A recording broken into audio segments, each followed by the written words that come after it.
Good evening, everybody. For those of you that I haven't seen for so many years, it's such a joy to see your faces. And thank you for having me. I think it would be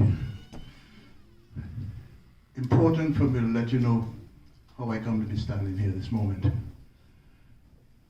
My wife, Sunday afternoon, said to me, "Did you see that email from Gabriel about Twist?"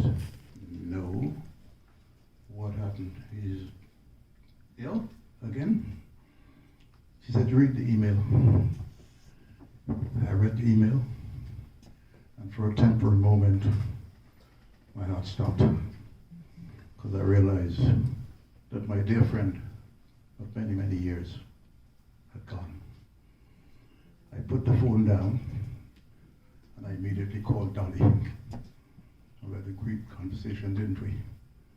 And then I called my daughter, Colleen, who lives in Ajax, and said, "Did you read about your godfather?"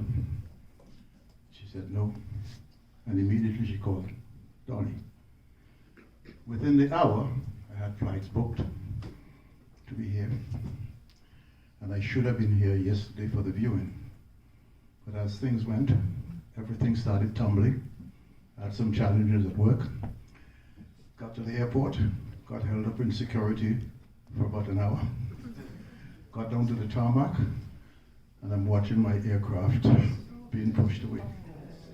The flight that should have taken me here so I could have arrived at Toronto Airport 5:30, just in time for the viewing.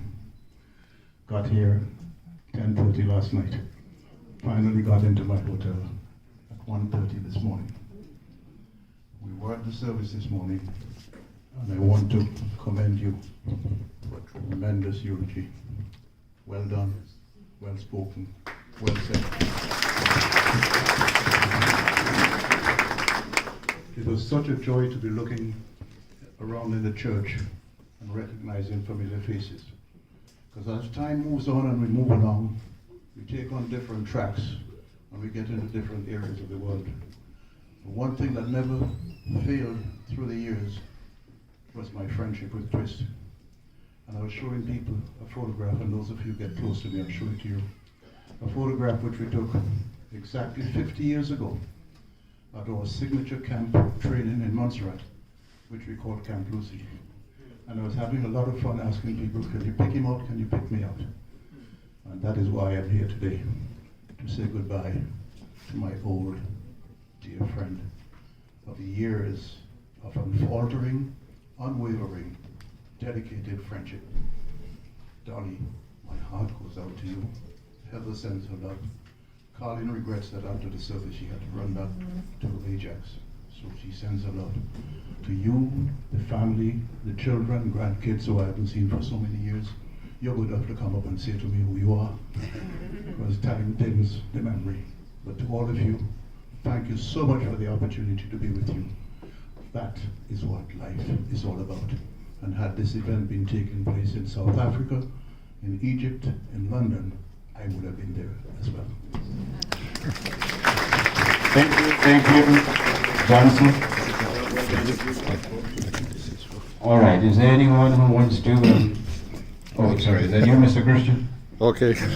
You've never met a mic that you would say no to, so. Sorry, you can go. Good afternoon, everyone. And to Mistress Bertrand and Trevor and Terry and Gavin and our dear friend Hattie and all the family members and all the beautiful Dominicans and friends of Dominica. Give yourselves a round of applause, ladies and gentlemen. And I say this because the fact that this room is full to capacity is emblematic of the life that Twistleton St. Rose Bertrand lived. My name is Gabriel Christian.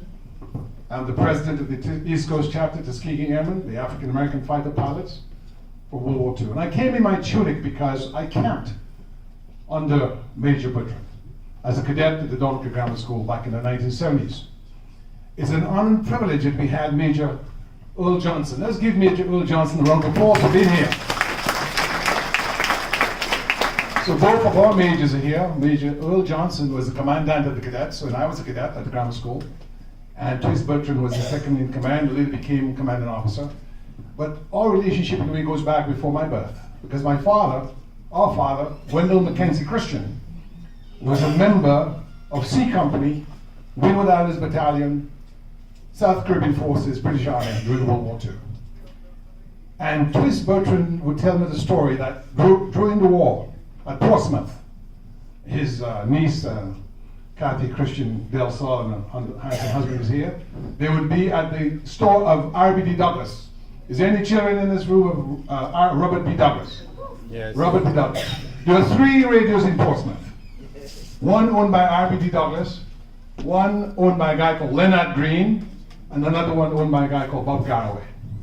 And they would sit down on the step. R.B.D. Douglas was very enterprising. My father said, if you came into the parlor, it was 1 penny. If you stayed on the step, you could listen for free. So they would listen to the onslaught in the early days of the war by the Germans in Blitzkrieg, destroying the British Expeditionary Force.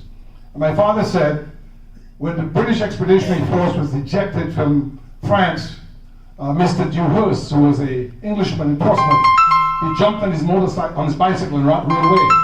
And this afternoon, I met the daughter of that very gentleman, Corin Dewhurst. Let's give Corin Dewhurst a round of applause for being here. So it's everything coming together. And at the funeral this morning, I met Dr. Armand. Our father says Dr. Armand was in that parlor with R.B.D. Douglas. And he's saying to Dewhurst, the reason Dewhurst ran away, the Germans are gods, my boys. The British, they can't make it. I don't think the British are going to make it. And so they heard those stories. Bertrand, Wendell Christian, Clifford Severin, and a gentleman called Glenworth Emanuel.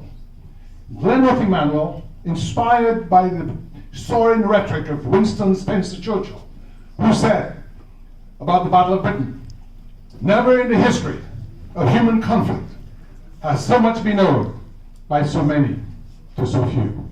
And so inspired by love of country, Glenworth Emanuel joined the Royal Navy, Wendell Mackenzie Christian joined the British Army, Clifford Severin joined the Royal Air Force, and Twistleton St. Rose Bertrand joined the British Army.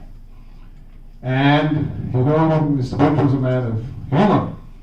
He said to me, and I think my father records it, that they were having a class because some of the soldiers that were not as sharp, they had a class, and they asked a particular soldier called Beaupierre, what does BBC mean?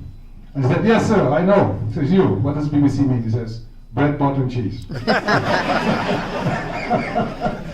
So, you know, in 2002, Judge Andre, my dear friend and author, co-author of many projects, he got sworn in to become a judge here in Brampton on Ontario Drive. I met the sergeant who brought us in. And we retired to his house afterwards for some refreshment. And we started speaking to Twist. And it occurred to us that no one had taken the time to record the story of the soldiers. No one had taken the time to record the fact that no nation or group of nations during World War II contributed more men to the Royal Air Force than the British West Indies, 7,000. Yeah. And if you go to your phones right now, there's a website that our law firm maintains. It's called www.caribbeanaircrew-worldwar2.com. And it has all the names of all those who served. Several from our school served. And then Irvin and I said, but listen, this is my father-in-law. Your dad was in the army. Why don't we do a book? And so we did in 2008 for King and Country, the service and sacrifice of the Dominican soldier. And for the first time, the story of the Dominicans who served was revealed. So I gave the book to the head of the diplomatic corps in Washington, the St. Ambassador, Dr. Edsel Edmonds, a former cadet, myself, much older. And he said, Christian, this is not just about the Dominican soldier, this is about the West Indian soldier. So we did a second book in 2009, for King and Country, the service and sacrifice of the British West Indian military. And on the cover was a resplendent, handsome, dashing, and dapper Bertrand. Let's give Bertrand a round of applause. And so if you go on your phones, you can go to Amazon, you can download the story, and you will be inspired by it. Bertrand, though, has moved on. His children are here, his beautiful wife is there, and all his friends and family are here. Let us continue to be inspired, as the Vice President said, by the principle of integrity, of service to the cause of liberty that he stood for. May God bless him. I see his brother here and his wonderful, beautiful wife, Fitzroy Bertrand there. Puri has known me for a long time. But I was a cadet under Major Bertrand and under Major Johnson, and I know he gave a lot of time to cadets here in Canada. So he served in Dominica, he served in Canada, and may we all continue to serve. God bless you all. And I know it's a tough time, but still, he would want us to have a Merry Christmas. And this is why. I'm going to say this one last thing. When we talked with him at this place, he said, okay guys, enough of the talking. God is great, God is good. Now it's time to eat the food.